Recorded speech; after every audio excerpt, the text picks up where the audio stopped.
नमस्कार। कार्यक्रम विधायक से मुलाकात में आपका स्वागत है। मैं हूं विनोद कुमार। जीत के आए हैं ये लोग और इनको लोगों की नुमाइंदगी करनी है। लंबे अंतराल के बाद इलेक्शन हुए, इलेक्शन भी ऐतिहासिक हुए। बार बार मुझे ये कहना पड़ता है कि पहली मरतबा डिलिमिटेशन कमीशन की रिकमेंडेशन आई और 90 सीटें हुई, 5 को और भी नॉमिनेट करना है। लेकिन बड़ी बात यह है कि लंबे अंतराल के बाद एक चुनी हुई सरकार आई। बार बार मैं इस बात का जिक्र करता हूँ, वर्स्ट से वर्स्ट इलेक्टेड गवर्नमेंट हो, यानी बुरी से बुरी चुनी हुई सरकार हो, वो बेहतर होती है ब्यूरोक्रेटिक सेटअप से। इसलिए हम हर कॉन्स्टिट्यूंसी में जाकर के विधायक से मुलाकात करते हैं, विधायक के चैलेंजेस हम जानना चाहते हैं। और इस बार हम आए हैं बिश्नाह कॉन्स्टिट्यूंसी, वो हाल ही में रिजर्व हुई है और यहाँ से डॉक्टर राजीव भगत जीते हैं। डॉक्टर साहब, आपका स्वागत है। और विषम पितामह कहा जाए, बिश्नाह की राजनीति के विषम पितामह और फॉर्मर एमएलए अश्विनी शर्मा भी हमारे साथ मौजूद है, क्योंकि कहीं ना कहीं यहाँ की सियासत को अच्छे तरीके से जानते हैं। आप दोनों का बहुत बहुत स्वागत है। और बड़ी बात यह है कि ये कॉन्स्टिट्यूंसी बॉर्डर से जुड़ी हुई कॉन्स्टिट्यूंसी है। यहाँ पर किसानों की भी समस्याएं रहती हैं, हेल्थ सेक्टर, एजुकेशन, ये सारी समस्याएं रहती हैं। लेकिन बड़ा जो मुझे देखने को मिला है, जो हमें नव टोली है, नशा इस पे बहुत ज़्यादा हावी है। और जो नार्को टेररिज्म, बार बार हम इसका जिक्र करते हैं, ये पाकिस्तान का बहुत ज़बरदस्त हथियार है। वो नहीं चाहता है कि हिंदुस्तान की जो आने वाली जनरेशन है वो किसी हद तक अपाहिज हो जाए। लेकिन हम चर्चा शुरू करेंगे राजीव जी से। राजीव जी, आपका क्या लक्ष्य रहेगा जीतने के बाद? जी, जीतने के बाद सबसे पहले मेरी प्रायोरिटी होगी बिजनौर की जनता के लिए काम करना। और जो पेंडिंग मुद्दे हैं, फॉर एग्जांपल जैसे हमारा बॉर्डर एरिया से है, वहाँ सबसे ज़्यादा लोगों की बहुत डिमांड है कि उस हॉस्पिटल को अपग्रेड करना। और मैंने आते ही ये काम में तेज़ी लाई और शुरू कर दिया है। बहुत जल्द हमें नैया के लोगों को जो सौगात हम देंगे, उसको इमरजेंसी हॉस्पिटल के तौर पे अपग्रेड करके, और बहुत जल्द अरनिया की जो जनता को जो है खुशखबरी मिलने वाली है। और दूसरा मुद्दा मेरा वहाँ रहेगा डिग्री कॉलेज का। डिग्री कॉलेज के लिए भी हमने तहसीलदार साहब को बोल दिया है, वो बहुत जल्द जो लैंड है वो आइडेंटिफाई करके हमें देंगे और उसके बाद हम उसमें भी काम शुरू कर देंगे। और जो बर्निंग इशू हमारे किसान भाइयों को वो है नहर का। सबसे बड़ा मुद्दा है नहर, 9 नंबर नहर का, और दूसरी कनाल जो नहर है उसमें वो मुद्दा ये आता है कि पानी जो जहाँ से स्टार्ट होकर बॉर्डर तक नहीं पहुँच पाता है। और इस बार मैंने प्रायोरिटी रखी है, आते हैं मैंने इरीगेशन वालों से मीटिंग की है और मैंने उनको सख्त निर्देश दिए हैं कि जब तक पानी बॉर्डर तक नहीं पहुँचेगा, इस बार उनके बिल जो नहीं निकाले जाएंगे। और मैं खुद जाके जब डिसिल्टिंग का काम होगा, मैं खुद निरीक्षण करूंगा, खुद देखूंगा वो कैसे काम करते हैं। इस बार मेरा लक्ष्य है कि बॉर्डर तक पानी पहुंचाना है और किसान भाइयों को जो भी मेरे से हो सकेगा मैं करूंगा। और किसान भाइयों को विनोद जी, मैं एक बात बताना चाहता हूँ कि जैसे कि आप हमारे सरपंच साहब को पता कि खाद की जब लेने जाते थे तो उनको नैनो शार्ट का एक बॉटल जो दी जाती थी, वो मसला भी हमने आज डायरेक्टर साहब से मिल के उसका हल भी कर दिया है। उसकी अब लेकिन ये शिकायत आ रही है कि अभी तक किसानों को खाद नहीं मिल रही है और सीजन डिले हो रहा है। ये दिक्कत आ रही है। ये खाद के साथ वो जो नैनो शार्ट जो यूरिया दे रहे थे, वो किसानों को प्रॉब्लम आ रही थी। उसका हल भी हमने आज निकाल दिया है। मैंने डायरेक्टर साहब से खुद बात की है और मैंने सभी निया वासियों को बता दिया है कि आगे से कोई आपको ऐसा कोई बताता है वो कंप्लेंट कर सकते हैं। अश्विनी जी, आपसे जानना चाहूँगा कि ये अलग बात है कि अब जब से प्रधानमंत्री नरेंद्र मोदी की अगुवाई वाली दिल्ली में सरकार है, सरहदें शांत हैं, लेकिन कोई पता नहीं होता। और अनफॉर्चुनेट बात यह है कि अरनिया हॉस्पिटल इन्होंने कहा कि अपग्रेड किया जाए, अभी तक उसकी किसी ने कोई तरजीह नहीं दी उसको। ये बिल्कुल सही बात है कि अरनिया में और ख़ासकर जितना भी हमारा बॉर्डर एरिया है, वहाँ प्राइमरी हेल्थ सेंटर अरनिया है, जो हेल्थ सेक्टर को मुझे लगता है कि एक अपग्रेड करने की ज़रूरत है। वहाँ जैसे अभी डॉक्टर राजीव जी ने कहा है, हमारे नव निर्वाचित विधायक हैं, उन्होंने काम करना शुरू किया है। 10 साल के बाद जहाँ चुनाव हुए हैं, लोगों को बड़ी आशाएं हैं, उम्मीदें हैं। और प्री इलेक्शन जो हमारी कमिटमेंट थी, जहाँ अपने प्रत्याशी के साथ, डॉक्टर साहब के साथ जितने भी हमारे कार्यकर्ता थे, जहाँ जहाँ भी हम गए, जो लोगों की डिमांड थी, जो लोगों ने जो उनकी अपेक्षाएँ हैं, जैसे इन्होंने कहा है कि अपग्रेडेशन प्राइमरी हेल्थ सेंटर को अपग्रेड किया जाएगा, ये बड़ी वहाँ की नेसेसिटी है, ज़रूरत है। और इस पे पूरा काम जिस पे विधायक जी ने कहा है, इस पे काम शुरू हुआ है और बड़ी जल्द कोशिश रहेगी कि जहां अपग्रेडेशन इसकी हो। हेल्थ सेक्टर में, हायर एजुकेशन में वो भी एक बहुत बड़ी प्रॉब्लम है। लेकिन सबसे बड़ा, जैसे आपने कहा है कि किसान 90% एरिया जो हमारा है वो किसानी पे, ज़मींदारी पे डिपेंड है। तो किसानों को सबसे पहले तो जो है कि पानी, इरिगेशन वाटर जो है उसकी ज़रूरत होती है। और 2 मेन डिस्ट्रीब्यूटरीज जो जहाँ पे हैं, एक D9 है, एक D17 है। तो जैसे डॉक्टर साहब ने कहा है, इनकी मीटिंग जो है इरिगेशन डिपार्टमेंट के साथ, इनकी एक्सिन है, एससी हैं, उनके साथ मीटिंग्स हुई हैं। और इस बार हमारी कोशिश रहेगी कि हम अपने विधायक जी से मिलकर सारा जितना भी हमारे जहाँ एक्स सरपंचेस हैं, हमारे डीडीसी हैं, जितने भी चुने हुए नुमाइंदे हैं, वो मिलकर हम कोशिश करेंगे कि टेल एंड तक यहाँ पानी पहुँचे। और ये किसानों को, जैसे आपने कहा कि बॉर्डर जो है सबसे बड़ी ज़रूरत बॉर्डर पे होती है शांति की। अगर शांति रहेगी कि किसान अपने खेत में हल भी चलाएगा, फसल भी उगाएगा और फसल काटेगा भी।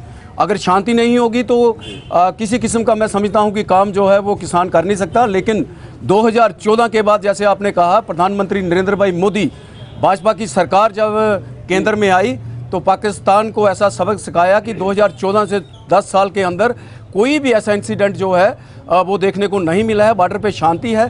छोटी छोटी जो समस्याएं हैं ये इसी के लिए केंद्र सरकार ने यहाँ इलेक्शन से करवाए हैं, नुमाइंदे चुने हैं और नुमाइंदे बड़े एक्टिव हैं। हमारे विधायक ने अपना काम जो है वो आपने देखा होगा कि डिपार्टमेंट वाइज मीटिंग लेकर ऑफिसरों को बुला के, अधिकारियों को बुला के जनता से सीधा रूबरू करवाया है। और बड़ी जल्द चीज़ें जो हैं वो सामान्य होंगी और कोशिश हमारी रहेगी कि हर एक फैसिलिटी, सुविधा जो है हर सेक्टर में यहाँ के लोगों को मिले। वो जैसे विधायक जी ने कहा ऐसा ही होगा। चलिए, मैं ऑडियंस के पास भी जाऊंगा, इस साइड भी जाऊंगा, इस साइड भी जाऊंगा। बड़ी बदकिस्मती की बात है कि अभी तक टेल एंड तक पानी नहीं पहुंच पाता है। नहरें हैं, इंफ्रास्ट्रक्चर है, लेकिन पानी नहीं पहुंच, और किसी ने कोई मशक्कत नहीं की। अब ये राजीव जी दावा कर रहे हैं, अश्विनी जी दावा कर रहे हैं। बिल्कुल विनोद सर, आपने बिल्कुल सही कहा। टेल एंड तक पहुंचता पहुंचता पानी भी ख़त्म हो जाता है, बाकी फैसिलिटी तो कैसे पहुंचेंगी। बट मैं आपको गर्व से ये बात बोलना चाहती हूँ कि जब से हमारी ऑनरेबल गवर्नमेंट सेंटर में है, भारतीय जनता पार्टी, बॉर्डर शांत है। पानी कैसे पहुंचना था जब वहाँ पे इंफ्रास्ट्रक्चर ही नहीं था। आज टेल एंड तक आप देखोगे फेंसिंग तक लोगों के मकान बने हैं। पहले ऐसा सिनेरियो नहीं था वहाँ पे। बट आज की डेट में बॉर्डर के लोग खुश हैं, बॉर्डर के लोग संतुष्ट हैं। और वही संतुष्टि उन्होंने वोटों के राई भारतीय जनता पार्टी को बहुमत से वहाँ से जिताया है। कोई 7,000 की लीड से हमारे एमएलए सब वहाँ से ही जीते हैं। इनसे उपेक्षा हमारी पहले भी बहुत थी। अभी चंद ही दिनों में हमने इनकी जो एक्टिविटी देखी है, हमें प्राउड होता है कि हमने कोई गलत डिसीज़न नहीं लिया, हमने बहुत सही डिसीज़न लिया। जो इन शॉर्ट काम करने का तरीका, आज इनको कॉल आ जाए, ऐसा हो नहीं सकता कि हमारा विधायक हमारा कॉल नहीं उठाए, हमारी प्रॉब्लम नहीं सुने। ऐसा हो नहीं, अभी तक ऐसा हुआ नहीं। बहुत बड़ा छोटा टाइम हुआ है अभी। पर टेल एंड पे पानी, बिजली की समस्या, विधायक जी से जो भी हमने आज तक डिमांड करी है बॉर्डर के लिए, इन्होंने वो फुलफिल की है थोड़े दिनों में। जैसे अभी पानी की समस्या सर ने बोला, सर दैट टाइम ये कर रहे थे अपनी कैंपेन, उसी टाइम इन्होंने इरिगेशन वालों को बोला था। तो इस बार टेल एंड तक पानी पहुंचा है, इस बार पानी गया है टेल एंड तक, ये प्रूफ है। आप विधायक को खुश तो नहीं कर रही हैं आप? नहीं सर, ये डीसी जम्मू इस बात के गवाह हैं, क्योंकि डीसी साहब ने खुद सबसे इंक्वायरी की थी कि आप लोगों के पास पानी वहां पे पहुंचा है या नहीं पहुंचा है। जो वाइल कंपेनिंग हुआ था ये काम, और वहां तक वो पानी आया है। अगर मैं लाइव बोल रही हूँ तो इट मीन्स पानी आया है, क्योंकि मैंने तो मार नहीं खानी ना किसानों से, झूठ बोलने का सवाल ही पैदा नहीं होता।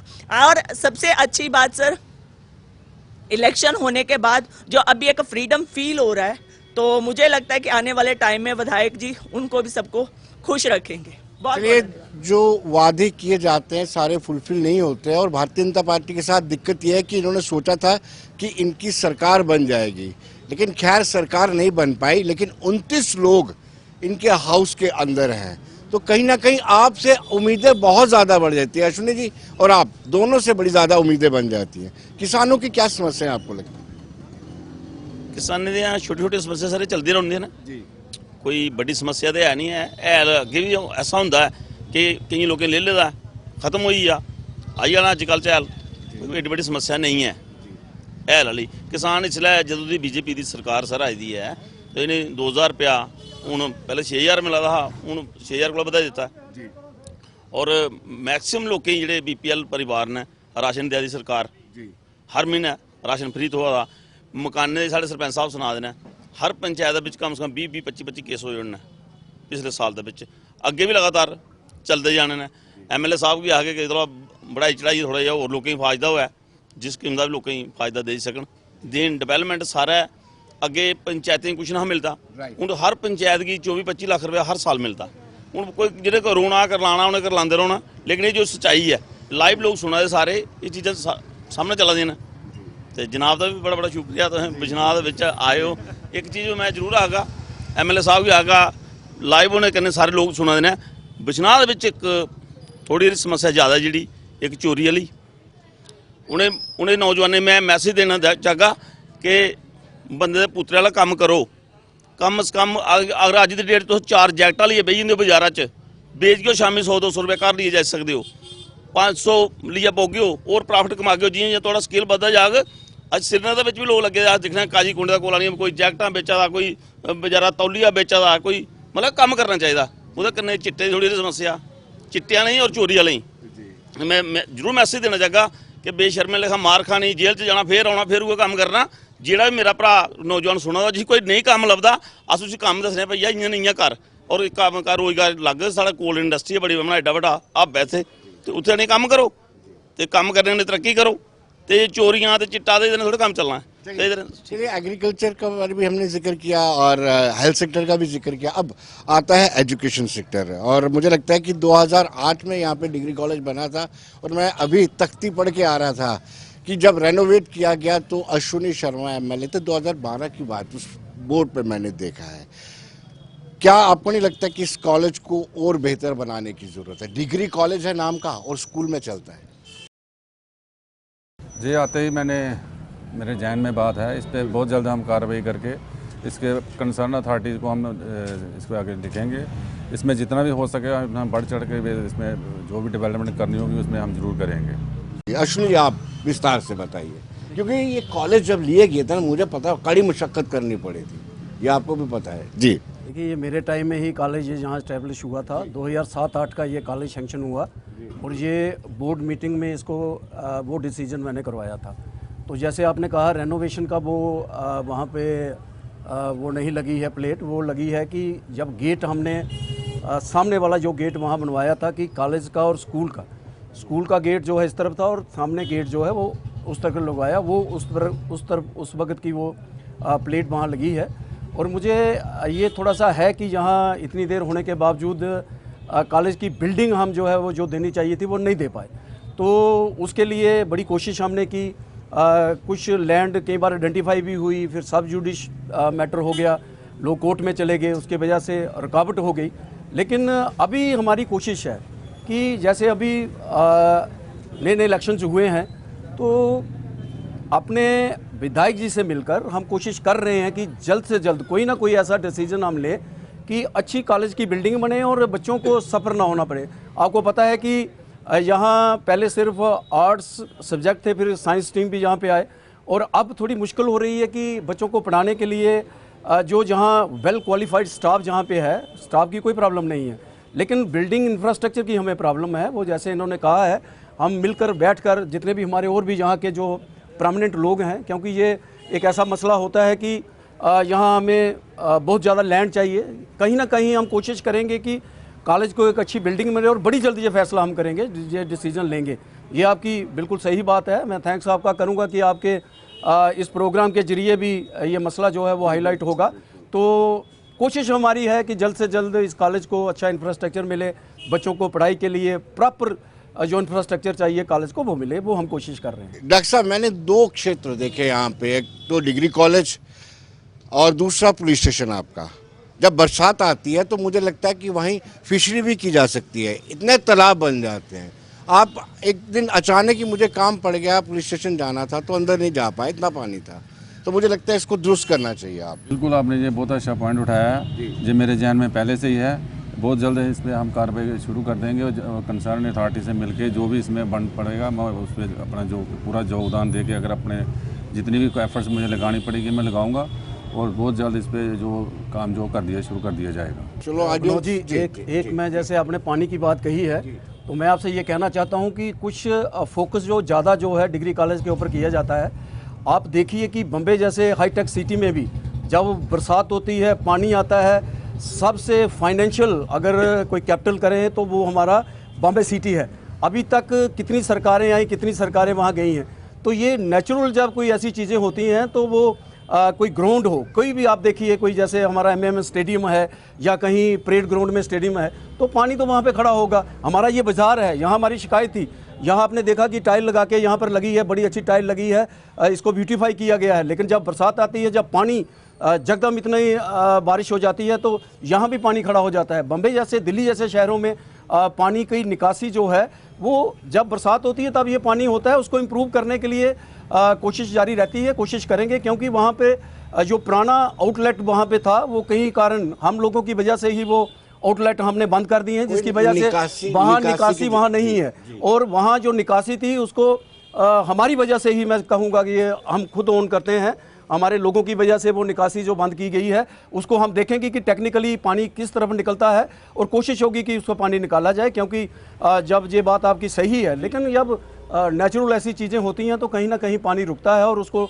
निकासी चाहिए, बहुत अच्छी निकासी चाहिए, तभी थोड़ी देर के अंदर पानी जो है वो साफ हो जाता है। चलिए, एजुकेशन सेक्टर में कितने काम करने की ज़रूरत है?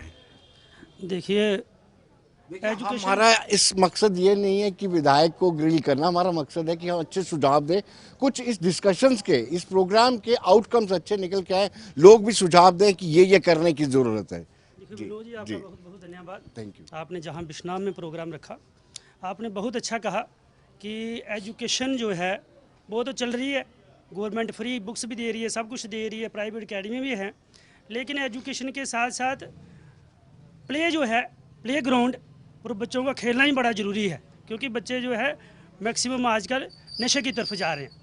तो मैं विधायक साहब का धन्यवाद करूँगा कि बहुत अच्छे विधायक हैं। कल इनके पास हमारे लोग आते हैं दूर से, क्योंकि गाँव बड़ी बड़ी दूर हैं जहाँ से, और उन्होंने एक अच्छा डिसीजन लिया कि मैं गांव में जाकर मीटिंग करूंगा और लोगों की समस्याएं सुनूंगा। जो कल ही इन्होंने मेरे गांव में मीटिंग की थी, वहाँ से जो एक प्ले ग्राउंड था, बच्चों ने वो दिखाया कि सर हमें प्ले ग्राउंड ठीक करके दीजिए। और उसके साथ ही एक बड़ी समस्या जैसे पानी की है, नहरों की है, सरकार जो सेंटर में बनी है, बहुत अच्छी सरकार है, जब मोदी जी बने हैं उन्होंने किसानों को 6,000 जो साल का देते हैं। लेकिन साथ में ही मैं ये एक रिक्वेस्ट करूंगा, जो लोगों ने MLA साहब से कही, गवर्नमेंट से भी करूंगा, कि जो पुरानी नहरें हैं हमारी, जैसे हमारे कनाल में है, 1965 में नहरें बनी थी, उसके बाद उसकी मरम्मत बिल्कुल नहीं हुई। उसके बाद कमांड एरिया ने हमें खाल भी अभी पक्के करके दिए हैं। तो लोग कहते हैं कि भाई खाल तो दोगे, जब नहर में पानी नहीं आएगा तो हम पक्के खालों को क्या करेंगे। तो इनकम किसानों की डबल तब होगी जब उनके खेतों तक पानी अच्छी तरह से पहुंचे। तो आपके माध्यम से, आप बहुत अच्छे पत्रकार हैं, हम बड़ी देर से आपको सुनते आए हैं। जब 1-2 चैनल होता था तो विनोद यही दिखते थे और आप लोगों की समस्या सुनाते थे। तो आपके द्वारा मेरी हायर अथॉरिटी से यही विनती है कि जो पुरानी नहरें हैं उनको रिपेयर भी किया जाए सफाई के साथ साथ। और भी बहुत सारी समस्या हैं, तो जैसे प्ले ग्राउंड मैंने बताया, नशा है, तो नशे पर भी सख्त से सख्त एक्शन जो है वो सेंट्रल गवर्नमेंट को, जो सेंट्रल गवर्नमेंट हमारी जो गवर्नमेंट बनी है, इसको लेना चाहिए, इसको बिल्कुल तरीके से ख़त्म करना चाहिए। जैसे हमारे SHO साहब अभी नए आए हैं, सख्ती कर रहे हैं, वो मैं कहता हूँ इससे भी ज़्यादा सख्ती करिए। क्योंकि एक बच्चा है, सब लोगों के मैक्सिमम आजकल 1-2 बच्चा है, अगर बच्चे के कुछ हो जाए तो डेवलपमेंट तो बाद में देखी जाएगी, पहले तो बच्चे की सेफ्टी देखनी है। तो इसको सरकार सीरियसली ले। मैं किसानों से भी गुजारिश करूंगा कि अपने छोटे मुफाद के लिए जो हेल्म ऑफ द अफेयर पर लोग बैठे हुए, एक्चुअली इस तरह की शिकायत अक्सर मिलती है कि जब डिसिल्टिंग का काम होता है नहरों का, तो आपाधापी में किया जाता है, बिल्स बनाए जाते हैं, निकाले जाते हैं, लेकिन ईमानदारी से नहीं किया जाता। अगर डिसिल्टिंग का काम ढंग से हो तो मुझे लगता है कि कहीं ना कहीं पानी लास्ट एंड तक पहुंचेगा। आप मुझसे इत्तेफाक रखते हैं इस बात? बिल्कुल सही कहा आपने, क्योंकि ये बैलेंस टाइम होना चाहिए कि जब डिसिल्टिंग का समय आता है तो जब किसानों को पानी चाहिए उधर डिसिल्टिंग का काम शुरू होता है। मुझे लगता है कि ये एक साल की ऐसी प्लानिंग होनी चाहिए कि आपको जैसे अभी नवंबर दिसंबर में इसका काम जो है, इसका काम डिसिल्टिंग का काम शुरू होना चाहिए, ताकि जब हमें फरवरी मार्च में जब हमारा पानी सीज़न हमें फसल के लिए पानी चाहिए, तो उस वक्त नहर हमारी बिल्कुल तैयार होनी चाहिए। तो कुछ चीज़ें जो हैं वो मैं अपने किसान भाइयों, अपने लोगों से भी कहूँगा कि नहरों को नहर ही रहने दें, नहरों को डस्टबिन मत बनाएं। क्योंकि जब अभी आपने देखा होगा बाज़ार से अभी आप आए हैं, हमारे यहाँ छोटी सी एक डिस्ट्रीब्यूटरी है बिश्ना जो कैनाल है, अगर इसको आप देखेंगे, नज़र लगाएंगे, तो अगर इसको 4 बार भी हम सफाई करते हैं साल की, तो बिल्कुल 15 दिन के अंदर फिर फिलिंग वहाँ पे हो जाती है। तो वो थोड़ा सा हमारी रिस्पांसिबिलिटी भी है। जब तक हमारे विधायक तो हैं, काम भी करे हैं, काम करना शुरू भी किया है इन्होंने एक्टिवली मुझे लगता है कि अपनी एक्टिविटीज़ बढ़ा दी हैं, और जगह जगह जाके जो इलेक्शन में हमने कमिटमेंट की थी उस पर ये पूरा उतर रहे हैं, उसमें हमें कोई शक नहीं है। लेकिन ये सारा सहयोग जो है हम सबका सहयोग होना चाहिए। मैं आपके प्लेटफार्म से, आपके इस चैनल के माध्यम से लोगों से ये कहना चाहूँगा कि थोड़ा सा, क्योंकि सारा एरिया हमारा 90% लोग जो हैं वो ज़मींदारी करते हैं, किसानी करते हैं। अगर प्रॉपर नहरें हमारी नहीं चलेंगी तो पानी जो है कहाँ खेत तक पहुँचेगा। तो इसलिए हमारी भी जिम्मेवारी बनती है कि थोड़ा सा नहरों का ध्यान रखें। और डिपार्टमेंट जो है, जो मेजर मुझे लगता है कि यहाँ फॉल्ट जो है वो डिपार्टमेंट का है कि डिपार्टमेंट वेल इन टाइम ये काम शुरू नहीं करता। जब ये काम शुरू होता है उस वक्त हमें पानी चाहिए, उधर प्रेशर किसानों का आता है, उधर डीसिल्टी का काम होता है, उधर पानी खुलता है और पता नहीं चलता कि डीसिल्टिंग कहाँ हुई कहाँ नहीं हुई। ये एक प्रॉब्लम है जिसको हमें सॉर्ट आउट करना है। ये सारे हमारे जितने भी लोग यहाँ पर बैठे हैं सबको पता है। तो मैं कहूँगा कि डिपार्टमेंट से भी ये कहूँगा कि आप अभी लोगों की बहुत सारी उम्मीदें हैं, नए विधायक बने हैं और लोगों की उम्मीदें बहुत ज़्यादा हैं, इसलिए आप भी इसी तरीके से चलिए और पुराना सिस्टम जो है उसको भूल के, क्योंकि 10 साल जहाँ इलेक्शन नहीं होते, 6 साल से तो लगातार यहाँ चुने हुए हमारे विधायक नहीं थे। तो अब विधायक आए हैं और विधायक देखेंगे भी और लोग भी सहयोग करेंगे, और इसलिए डिपार्टमेंट को भी थोड़ा सुधार करके अपना वेल इन टाइम ये काम करें ताकि नहरों की सफाई प्रॉपर टाइम पे हो और टेल एंड तक, आखिरी जो हमारा किनारा है नहर का, आखिरी खेत जो हमारा है इस विधानसभा का, वहाँ तक पानी पहुँचे।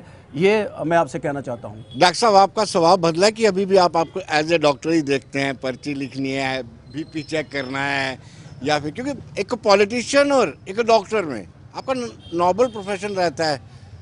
आपके पास पहले लोग आते थे, डॉक्टर साहब मेरा बीपी बढ़ गया है, झुका करके। अब आपको भी कोई बात झुकना पड़ता है, जनाब आपका काम हो जाएगा। थोड़ा तब्दीली तो आएगी। जी जी जी। तब्दीली कोई नहीं आई है विनोद जी। जैसे मैं पहले सेवा लोगों की करता था, अब भी कर रहा हूँ। मैक्सिमम अभी मुझे रात को कई बार कॉल आती है, वो पेशेंट मुझे फ़ोन करते हैं, तो जैसे मैं पहले उनको ट्रीट करता था अब भी कर रहा हूँ। पहले मैं अब ट्रीट भी कर रहा हूँ और लोगों की सेवा भी कर रहा हूँ और लोगों के काम भी कर रहा हूँ। मेरे पहले में और आगे वाले शेड्यूल में कोई ख़ास फ़र्क नहीं पड़ा है। जैसे मैं पहले भी 10 बजे पहुँच जाता था हॉस्पिटल में, अभी मैं 10 बजे इधर पहुँच जाता हूँ। पहले मैं 4 बजे चला जाता था, अब बदलाव इतना आया है कि अब मैं 8 या 10 बजे जहाँ से निकलता हूँ, तो कोई ख़ास फ़र्क नहीं पड़ा है। मैं यही गुजारिश करूँगा अपने लोगों से, वो जैसे इस बार उन्होंने मुझे आशीर्वाद दिया है, अब मेरा भी फ़र्ज़ बनता है कि मैं उन लोगों की सेवा करूँ और वो भी मेरे पास आएँ, अपनी परेशानियाँ लेके आएँ। मैं उनका जो देखिए, लोगों ने भी दिल खोल के वोट दिया है आपको, दिल खोल के, ये मान के चलना चाहिए। आप पर बड़ा विश्वास किया है लोगों ने, विश्वास पर आपको खरा उतरना ही पड़ेगा, नहीं तो ये जबरदस्ती भी उतारेंगे। ये अब मेरी जिम्मेदारी बनती है। बिल्कुल जी, जी। ये आपने सही कहा है। आपको क्या लगता है, मैं हेल्थ सेक्टर की बात कर रहा हूँ, एजुकेशन सेक्टर की बात कर रहा हूँ, एग्रीकल्चर की बात कर रहा हूँ। देखो, पहले तो एमएलए नहीं थे, 5-6 साल बगैर एमएलए के यहाँ रही है कॉन्स्टिट्यूंसी, तो ब्यूरोक्रेट अपनी मर्जी से काम करते हैं, लोगों को उनसे फ़ायदा हो या नहीं हो ना वो सुनाई होती है। ये बिश्ना की बात कर लो, ये रोड बना हुआ बड़ा सुंदर लग रहा है, लेकिन इसमें निकासी नहीं है। निकासी क्योंकि जो भी किया है ब्यूरोक्रेट ने किया काम। 37 लाख रुपया आया था, बाजार बना दिया। अब विधायक आए हैं तो वो देखेंगे कि जरूरत किस चीज़ की है। पहले यहाँ पे पानी की निकासी की है या रोड की है। तो ये विधायक से काफ़ी उम्मीदें हैं, क्योंकि नए आए हैं और इन्होंने अपना तरीका भी बता दिया है कि इन्होंने सारे ऑफिसर्स की मीटिंग ली थी और इन्होंने ये भी उनको वार्न किया था कि यहाँ पे कोई भी आपकी शिकायत नहीं आनी चाहिए, लोग मेरे पास नहीं आने चाहिए कोई ऐसी बात। तो ये बहुत अच्छी बात है, लोगों का विश्वास बढ़ा है। और सबसे खास बात है कि जब से भारतीय जनता पार्टी आई है, जम्मू का लोग अपने आप को सुरक्षित समझते हैं, क्योंकि जैसे एनसी और पीडीपी की सरकारें थी, उन्होंने कश्मीर के अंदर पहले कश्मीरियों को निकाला और हमें भी डर था कहीं हमें भी निकाल ना दें। तो बीजेपी की सरकार आने का ये मतलब है कि हम यहाँ पे सेफ है। तो सबसे बड़ी बात भाई है। साहब कहाँ सेफ है? अभी 575 लेक्चर्स के पोस्ट निकले हैं, 0 हिंदी 0, संस्कृत 0, डोगरी 3, तो मैंने पहले ही कह दिया कि अभी उर्दू का भी बताया तो 36 उर्दू। काम कर रहे थे ना यहाँ पे, विधायक तो नहीं थे, चुनी सरकार नहीं थी, तो वो क्या कर रहे हैं क्या नहीं कर रहे, लोगों को लाभ नहीं मिल रहा। मैं पहले ही कह दिया कि लोगों को कोई लाभ नहीं था। जो अब यही तो इसलिए तो सरकार चुनी है। अब हमारे विधायक हैं, वो हमारी जो समस्याएं हैं उसको देखेंगे और करवाएंगे। चलिए मैं अब थोड़ा सा इंटरेक्ट करूंगा इनके साथ, फिर अगले सेशन में सबसे एक सवाल लूंगा विधायक और अश्विनी जी के लिए। लेकिन पहले मैं डॉक्टर साहब से जानना चाहूँगा, डॉक्टर साहब कैसा लगा था उस दिन जिस दिन मार्शल आउट किया था? एक डॉक्टर जो बड़ा आपको कैसे उठा के बाहर फेंक, और पहला अनुभव ही आपके लिए बड़ा बुरा होगा कि मैं कहाँ आ गया भाई। जिस दिन पहले दिन हमने असेंबली में जाना था तो रात को हम तैयारियां कर रहे थे कि एलजी साहब का भाषण है, उस पर हम तैयारियां कर रहे थे कि ये ऐसे बोलेंगे वैसे बोलेंगे। अभी एंट्री हुए थे तो वाहिद पराग ने वो एक पेज लेके आ गए। पहले मुझे समझ नहीं आ रहा कि पेज में है क्या है, तो जैसे हमारे सीनियर लीडर थे उनको तो पता चल गया कि ये रेजोल्यूशन ला रहे हैं। तो पहला एक्सपीरियंस मैंने तो असेंबली जो टीवी पे देखी थी, जो उस दिन पहला एक्सपीरियंस मुझे तो पहले मैं पीछे ही रहा क्योंकि मैंने कभी फेस नहीं किया था। लेकिन धीरे धीरे मुझे समझ आ गई कि अब पीछे रहने से काम नहीं चलेगा, अब आगे आना पड़ेगा। तो मार्शल आउट अब आते जाते रहेंगे। देखो हम जम्मू की आवाज़ हमने उठानी है, जम्मू की आवाज़ उठाने के लिए हमें लातें भी मारने पड़ेंगी, वो भी मारेंगे। अब जम्मू ने इस बार हमें दिल खोल के आशीर्वाद दिया है और बहुत बड़ा दिल करके हमें वोट डाले हैं, इसलिए अब हमारा फ़र्ज़ बनता है कि हम जम्मू की आवाज़ उठाएं और जम्मू की आवाज़ के लिए हमें कुछ भी करना पड़ेगा, हम उसके लिए तैयार हैं। अश्विनी जी, ये तो ऑलमोस्ट तय माना जा रहा था कि कहीं ना कहीं भाजपा इफ एंड बट करके जोड़ तोड़ में बड़ी माहिर है, सरकार बना ही लेगी। अब सरकार नहीं बनी है तो कितना मलाल है आपको? नहीं, कोई मलाल नहीं है हमको।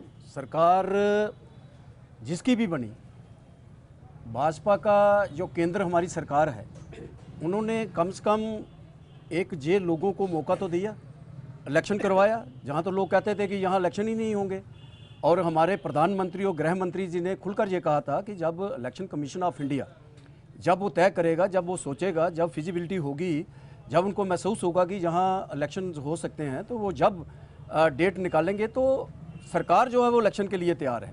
और भाजपा तो आज से 4 साल पहले ये कहती थी कि हमारा काम जो है ये सिर्फ इलेक्शन का काम नहीं है। भाजपा का संगठन लगभग कोरोना टाइम से लगातार, यहाँ जब कोरोना महामारी आई, आपने देखा होगा कि कोई संगठन जो है, कोई इंडिविजुअल जो है वो यहाँ पर खुल के लोगों की मदद करने के लिए आगे नहीं आया। एक भाजपा ही प्रदेश में ऐसा संगठन था जिसने हमारे जितने भी हमारे कार्यकर्ता थे जान जोखिम में डाल के बाहर निकले और लोगों की मदद करने के लिए आगे आए। हम तो बिल्कुल तैयार थे। इलेक्शन जो हुए, लोगों ने दिल खोलकर वोट जो है, अभी आप एक चीज़ मैं बताता हूँ कि परसेंटेज ऑफ वोट जो यहाँ पे रहा 26.40% वोट जो है वो भाजपा को मिले हैं, और सबसे प्रतिशत जो वोट का है वो भाजपा को ही मिले हैं। लोगों ने भाजपा को ही जहाँ पे दिया है।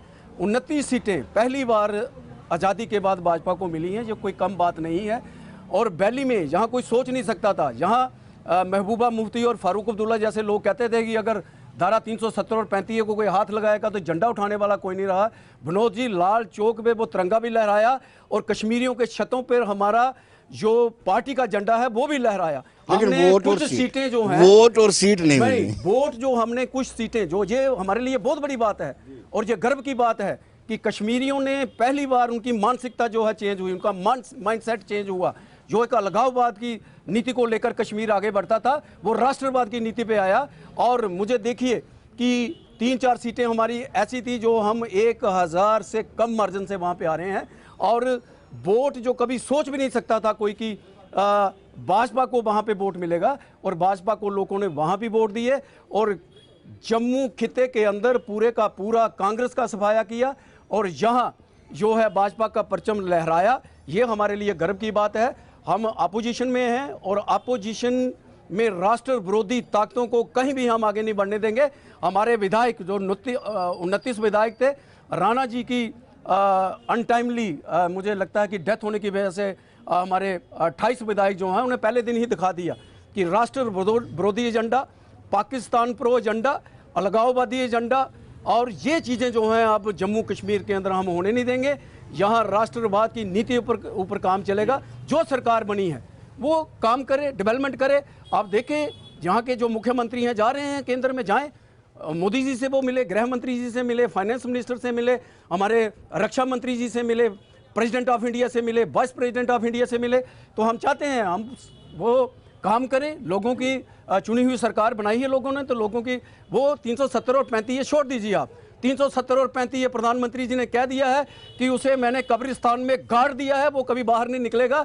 इन चीज़ों को छोड़कर आप डेवलपमेंट के ऊपर आइए, विकास के ऊपर आइए, लोगों को सुविधा की बात कीजिए, तभी जाकर आपकी सरकार जहां लोगों की पसंद का सरकार बनेगी। नहीं तो ऐसे नहीं चलेगा कि आप पहले दिन ही 370 और 35 का रेजुलेशन पार क्या दिखाना चाहते हैं, 370 और 35 वापस लाएंगे, वो कभी नहीं आएगा। वो इतिहास था, वो इतिहास के पन्नों में रह गया है। और अब यहाँ पे राष्ट्रवाद की नीति चलेगी और कश्मीर में भी राष्ट्रवादी लोग उभर के सामने आए हैं। तो ये हमारे लिए गर्व की बात है कि 29 सीटें देकर हमें जो दायित्व यहाँ के लोगों ने सौंपा है उस पर हम पूरा उतरेंगे। चलिए, एक अति संवेदनशील मुद्दा हम डिस्कस करेंगे। भगवान दास जी ने जिसका जिक्र किया, शुरुआत में मैंने भी इसका जिक्र किया था, और इस कस्बे में बहुत सारी मौतें उस नशे की वजह से हुई हैं, और हम सबको मिलकर के प्रण लेना चाहिए, एक वचन देना चाहिए कि हम नशे के खिलाफ मुहिम छेड़ेंगे। क्योंकि आजकल एक एक दो दो बच्चा है, हमने क्या करना विकास का अगर घर में कोई बच्चा ही ना हो, हमारा यूथ ही ना हो। मुझे लगता है कि विधायक इस पर कुछ स्टेटमेंट दे, जो नार्को टेररिज्म है उसको लेकर के क्या मुहिम शुरू की जाएगी। इस पे विनोद जी, मैंने जब शपथ ली थी आते ही मैंने एसएसपी साहब, एसपी और अपने एसएचओ साहब को आते पहले मीटिंग ली थी, और उनको मैंने सख्त निर्देश दिए थे कि आप जो चिट्टा है इस पर रोक लगाएं। वो मैं चाहता हूं कि जो हमारा बिजनौर है वो चिट्टा मुक्त बहुत जल्दी हो, और इस पर जो टीमें बना के वह काम होना भी शुरू कर दिया है। और इसके मेरे लिए मैं अपने बिजनौर वासियों से भी, उनसे भी अपील करूँगा कि जब हमारी पुलिस को सख्त कार्रवाई करती है वो उनका सहयोग दें, क्योंकि जब सख्त कार्रवाई करती हैं लोगों को परेशानियाँ तो आती हैं। अगर आपको अच्छी ज़िंदगी चाहिए, एक स्मार्ट बिजनौर चाहिए, इसको लिए फिर आपको कुछ कुर्बानियाँ देनी पड़ेंगी और आपको सख्तियाँ जो बर्दाश्त करनी पड़ेंगी। बाकी रही डिपार्टमेंट की बात, वो बाकी पुलिस डिपार्टमेंट से मेरी एक मीटिंग बहुत जल्द मैं करने वाला हूँ, उसमें उनमें सख्त पॉलिसी बनाई जाएगी। उसमें जो हम बहुत जल्द जो है बिजनौर वो जो चिट्टा मुक्त देखना चाहते हैं।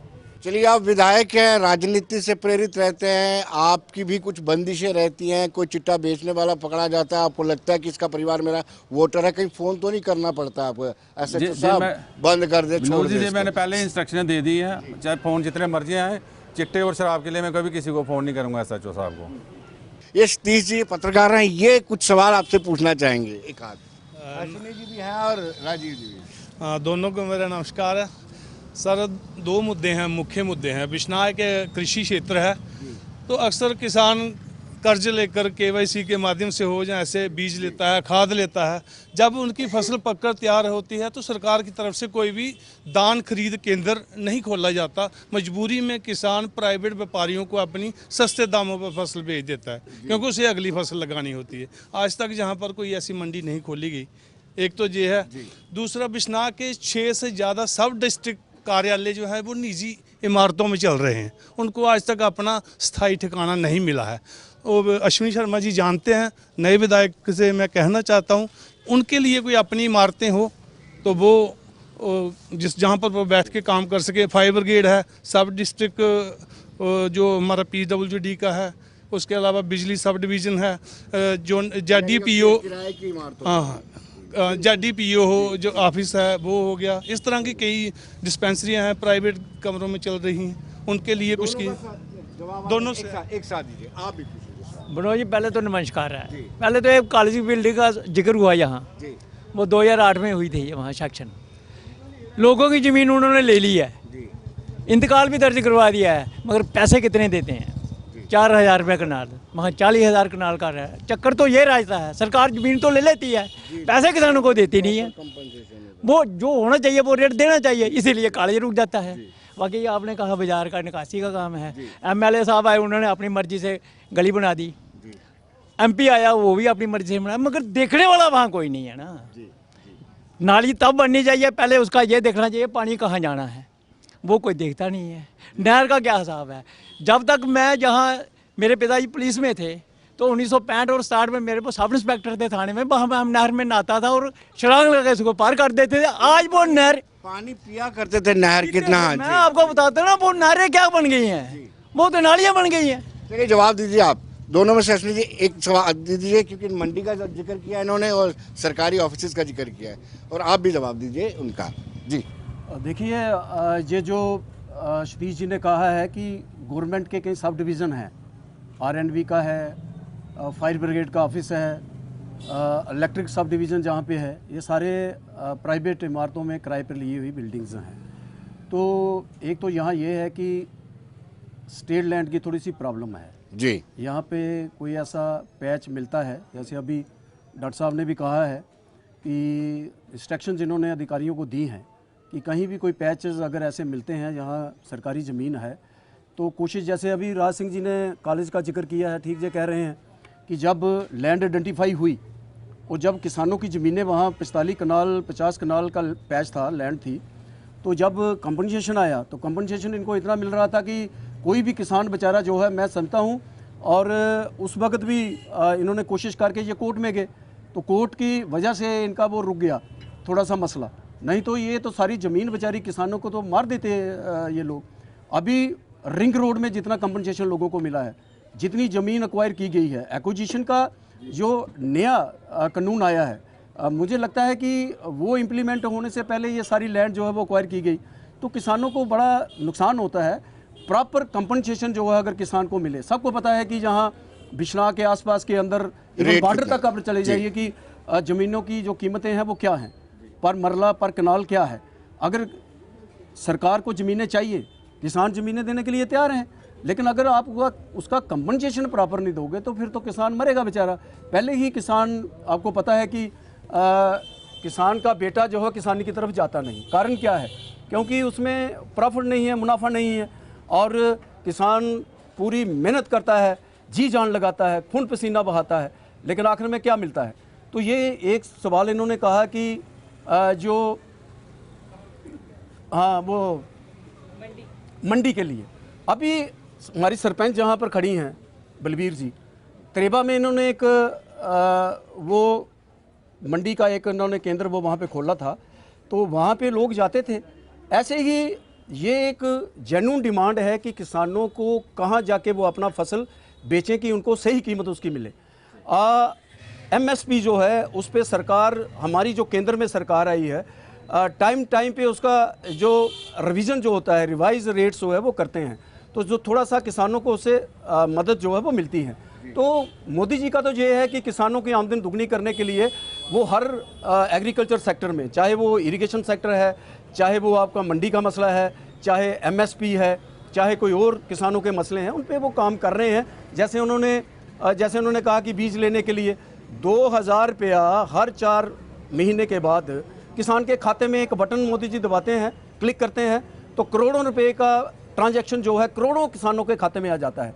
तो ये एक मदद जो है 6000 रुपये का, उसको भी अब बढ़ाने की बात हो रही है। तो मुझे लगता है कि ये सारी चीज़ें जो हैं। आप कुछ सवाल, क्योंकि विधायक जी को शुक्रिया विनोद जी। कुछ सुझाव देने, सवाल नहीं मैं कहूँगा, सुझाव। विनोद जी, जैसे मैं तो कहता हूँ कि जैसे जहाँ डिस्ट्रिक्ट हॉस्पिटल जहाँ विश्राम में बना हुआ है, वैसे ही वाटर पे बनना चाहिए करनिया में। जैसे जहाँ डिग्री कॉलेज है विश्राम में, वैसे ही डिग्री कॉलेज जो है वो अर्निया में बनना चाहिए, क्योंकि वहाँ से बॉर्डर से जो जब बच्चे आते हैं तो बड़ी परेशानी होती है। एक तो ट्रांसपोर्ट का बड़ा प्रॉब्लम है जहाँ, तो इसके साथ साथ ये 2 चीज़ें जो बड़ी हैं जो अर्निया के लिए, खासकर जो अर्निया के लिए है, मैं विधायक से भी कहूँगा और पूर्व विधायक से भी यही डिमांड करूँगा कि ये जो 2 चीज़ें हैं बड़ी ज़रूरी हैं, और ख़ासकर बच्चों के खेलने के लिए, जहाँ अभी तक स्टेडियम नहीं है, जहाँ विधायक पूर्व विधायक जी हैं इन्होंने बनाया है रेहाल में, अभी वो ऐसे ही पड़ा है। जितना वो 2014 से पहले जितनी उसकी कंस्ट्रक्शन हुई है, उसके बाद 2014 से लेकर आज तक वहाँ कोई भी पैसा वो गवर्नमेंट की तरफ से नहीं लगा। मैं कहता हूँ उसको अपग्रेड करके थोड़ा अच्छा बना के, क्योंकि एक जो स्टेडियम बना है, ज़मीन दी है लोगों ने, वहाँ वो अच्छा जो स्टेडियम बने, जहाँ से बच्चे जो हैं वो जम्मू जाते हैं, जहाँ से वो बच्चे हैं जो अपने से। मेरा सवाल तो यही रहेगा, अभी जो हमारे विधायक बने हैं डॉक्टर जी भगत जी, मैं उनसे कहूँगा कि बिश्नाह के अंदर जो पानी की समस्या है, इसका सीवरेज का एक सर्वे करवाया जाए, ताकि जो पानी का आउटलेट है वो प्रॉपर तरीके से बाहर निकले जाए पूरे टाउन का। और इसी के साथ साथ हम कहते हैं कि बिश्नाह के अंदर एक प्ले ग्राउंड बनाई जाए बच्चों के लिए खेलने के लिए। और दूसरा ये है जो डिग्री के कॉलेज का मसला है, मैं सभी से कहूँगा जितने भी हमारे बिश्नाह के सीनियर सिटीजन लोग हैं, यूथ है, सभी को बैठकर एक प्लेटफॉर्म पे आना चाहिए, तभी जाके इस चीज़ों का जो मसला हल होगा। 3 सवाल आपके पास। एक तो आपने पहले भी जवाब दिया है कि अरनिया में सब डिस्ट्रिक्ट हॉस्पिटल बने, कॉलेज बने, ग्राउंड बने, और ये निकासी सीवरेज का सिस्टम थोड़ा सा डावाडोल है, इस पर क्या जवाब देंगे? सीवरेज के लिए हम बहुत जल्द इस पर मीटिंग बिठाएंगे, तो उसका पूरे बिजनौर के जो परमानेंट लोग हैं उनको साथ बैठ के एक मीटिंग करेंगे, उसमें जो भी इसका मसला हल निकलेगा वो सब मिलजुल कर बैठ के इस पर कोई ना कोई एक्शन आप जरूर लेंगे इस पर हम। मैं बहुत जल्द यो जो म्यूनसिपलिटी है जो उनको बुलाऊंगा, जो डायरेक्टर मैडम हमारे उनसे भी उनको बुला के बहुत जल्द इस पर सर्वे कराएंगे और इस पर बहुत जल्द काम किया जाएगा। सर ये मुझे पता नहीं है कि इस सुझाव का होगा क्या, लेकिन छोटा सा सुझाव हाँ सुझाव है कि जो भी ब्यूरोक्रेट्स एसीओ के अंदर बैठ के जो फैसले ले लेते हैं, पॉलिसी प्रोग्राम बना कुछ भी प्रोग्राम बना लेते हैं, पहले उनको ज़मीनी तौर पे देखें कि वो गरीबों के फ़ायदे के लिए हैं या नुकसान के लिए हैं। तो मैं मेरी विधायक साहब से और जितने बाकी भी विधायक जो हैं उनसे यही मेरी एक रिक्वेस्ट है कि जो ब्यूरोक्रेट्स ने ऐसे जो फैसले लिए हैं, एग्जाम्पल के तौर पर जैसे अभी स्मार्ट मीटर लगे हुए हैं, तो वो कुछ घरों के ऊपर इन्होंने रिकवरी भी करवाई है। जैसे हमारे एक नौजवान है यहाँ पे, उसका 30,000 रुपये बिल आ गया जबकि उसका एक ही बल्ब चलता था। तो डॉक्टर साहब को हमने वो उसकी कंप्लेंट दिलवाई और दूसरे दिन ही उसका जो बिल है वो 30,000 से 300 रुपये उसका बिल हो गया। ऐसे ही कई सारे मसले हैं। एक ये हो गया, एक रेवेन्यू का हमारा बहुत बड़ा यहाँ पे एक इशू बना हुआ है कि पता है नहीं कि क्या करना है क्या नहीं करना है। मतलब जैसे मान लीजिए कोई इंतकाल के लिए अप्लाई करता है, उसको 10 दिन में इंतकाल की वो मिलनी चाहिए नकल, लेकिन उसको महीने 2-2 4-4 महीने लग जाते हैं। तो ये मेरा थोड़ा बस यही है। ये शिकायतें आई हैं अश्विनी जी इस तरह की, कहते हैं कि हमने ऑनलाइन कर दिया है, लेकिन आपको फिर ऑनलाइन के बावजूद भी आप पटवारी के पास आपको जाना ही पड़ता। वो ऑनलाइन क्या हुआ, वो ऑफलाइन ही हुआ ना फिर। जी ये सही बात है, जैसे इन्होंने ये सही क्वेश्चन किया है कि रेवेन्यू में जो लोगों को हमेशा जो किसान है अपनी ज़मीन की नकल ही लेना चाहे तो उसको भी ऑनलाइन अप्लाई करके महीनों उसको इंतज़ार करना पड़ता है। तो उसके लिए भी मुझे लगता है कि रिफॉर्म्स लाने की ज़रूरत है। तो अभी जैसे इन्होंने कहा है कि वो ब्यूरोक्रेट जिस तरीके की पॉलिसीज़ वो बनाते थे, अब चुनी हुई सरकार है, चुने हुए नुमाइंदे हैं। अभी आपने देखा होगा थोड़े दिनों के अंदर ही बदलाव आना शुरू हो गया है। वो ऑफिसर जो आपकी कभी कोई सुनता नहीं था, आज कम से कम एक आम आदमी की सुनवाई होना तो शुरू हो गई है। अभी 10 दिन के अंदर आप पूरा सिस्टम को चेंज करता हुआ, जो 10 साल से लगातार बिगड़ा हुआ सिस्टम है वो 10 दिन में ठीक नहीं होगा, लेकिन उसमें शुरुआत हो गई है और अधिकारी जो हैं अब वो थोड़ी सुनवाई करना उन्होंने शुरू किया है। उनको पता है कि अब चुने हुए नुमाइंदे आ गए हैं और लोगों ने बड़े आशा और उम्मीदों से वोट देकर अपने नुमाइंदे चुने हैं। तो इस पर पूरी ताकत के साथ जो है वो काम किया जाएगा और अकाउंटेबल जो है वो अफसर जो को है वो बनाया जाएगा। ये चुने हुए नुमाइंदे जो हमारे हैं ये काम करेंगे। ये आपकी जो आपकी शिकायत है इस पर पूरा असर होगा। विधायक जी ने इस पर काम करना शुरू किया है और आगे जाकर अगर जहाँ कोई परेशानी आएगी, कोई इस तरीके का कोई और कंप्लेंट आएगी तो उस पर पूरा एक्शन होगा। और अब वो ब्यूरोक्रेटिक सिस्टम जो है वो जहाँ पे चलेगा नहीं। अब चुने हुए नुमाइंदे हैं, नुमाइंदे को पता होता है कि मेरे लोगों की प्रॉब्लम क्या है, ना कि उस आदमी को बैठे हुए जो अपने ऑफिस में बैठा है और यहाँ फैसला कर देता है। क्योंकि जो विधायक है, जो जहाँ का डीडीसी है, जो जहाँ का सरपंच है, जो जहाँ का पंच है, वो ग्राउंड पे बैठा है, ज़मीन पे बैठा है, ज़मीनी सतह की प्रॉब्लम्स क्या है वो जानता है और किस तरीके से उसका समाधान हो वो वही बता सकता है। इसी तरीके से अब काम चलेगा। अब ऑफिसर या ऑफिशियल की जो कमांड है वो अब चलने वाली नहीं है, क्योंकि चुने हुए नुमाइंदे आए हैं, हम नुमाइंदे देखेंगे और उनको पूरा अकाउंटेबल जो है वो बनाया जाएगा। बिल्कुल आपने ठीक कहा, लेकिन मुझे लगता है कि आने वाले दिनों में भी सत्ता पक्ष और विपक्ष के बीच में गतिरोध बदस्तूर जारी रहेगा। जैसे अभी पहली कैबिनेट में उन्होंने रिजर्वेशन को लेकर के कैबिनेट सब कमेटी बना दी है, क्या कहेंगे आप? उन्होंने जो कमेटी बनाई है अभी उस पर उन्होंने 1 महीने का शायद टाइम लिया है। तो हम अगर उसमें देखेंगे, स्टडी करेंगे वो क्या करते हैं, अगर उसमें देखा जाएगा, स्टडी किया जाएगा, उस हिसाब से आगे उसमें रिएक्शन दिया जाएगा। अजली आपको नहीं लगता कि ये बड़ा चैलेंजिंग है?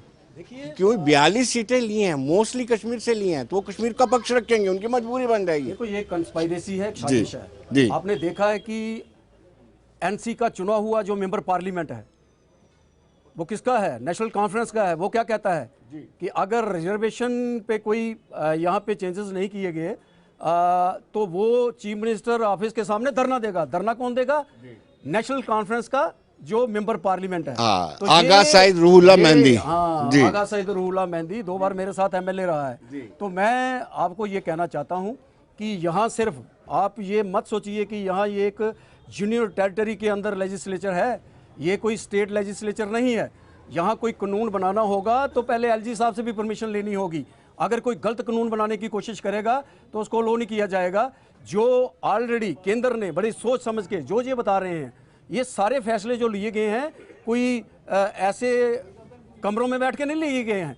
जो हमारे देश के प्रधानमंत्री, गृह मंत्री और हमारे जितने भी केंद्र सरकार के जो लोग हैं, उन्होंने ये फैसला किया है और ये बिल्कुल सही फैसले हैं। इनको कोई चेंज नहीं करेगा, ना ये चेंज होंगे। ये एक लोगों को बेवकूफ़, जैसे 370 पे उन्होंने रेजोल्यूशन पहले दिन ही लाके ये बता दिया कि सिर्फ राजनीति करनी है, ऐसे ही अब रिजर्वेशन के ऊपर वो राजनीति करेंगे। तो ये सारी चीज़ें जो हैं ये देखने वाली चीज़ें हैं। कुछ चीज़ें जो हैं सरकार को जिन पे ध्यान रखना है, जैसे आपने पहले आते ही ये कहा कि अभी जो पोस्टें उन्होंने वहाँ पे एडवर्टाइज़ की, जो पोस्टें रेफ़र की गई हैं, उसमें आपने देखा होगा कि हिंदी की कितनी पोस्टें उसमें थी, संस्कृत की कितनी पोस्टें थी। सरकार ये संज्ञान लेना इसका, उस पर काम क्यों नहीं करते वो?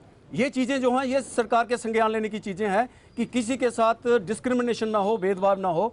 कोई भी तबका, कश्मीर हो, जम्मू हो, कोई हमारा तबका हो, कोई फ़िरका हो, कोई कास्ट हो, इसमें नहीं जाते हुए सबके साथ एक जैसा, एक समान विकास की बात हो, एक समान जस्टिस की बात हो। अगर प्रधानमंत्री नरेंद्र भाई मोदी जी की सरकार ने 370 और 35 को तोड़ा तो ऐसे नहीं तोड़ा।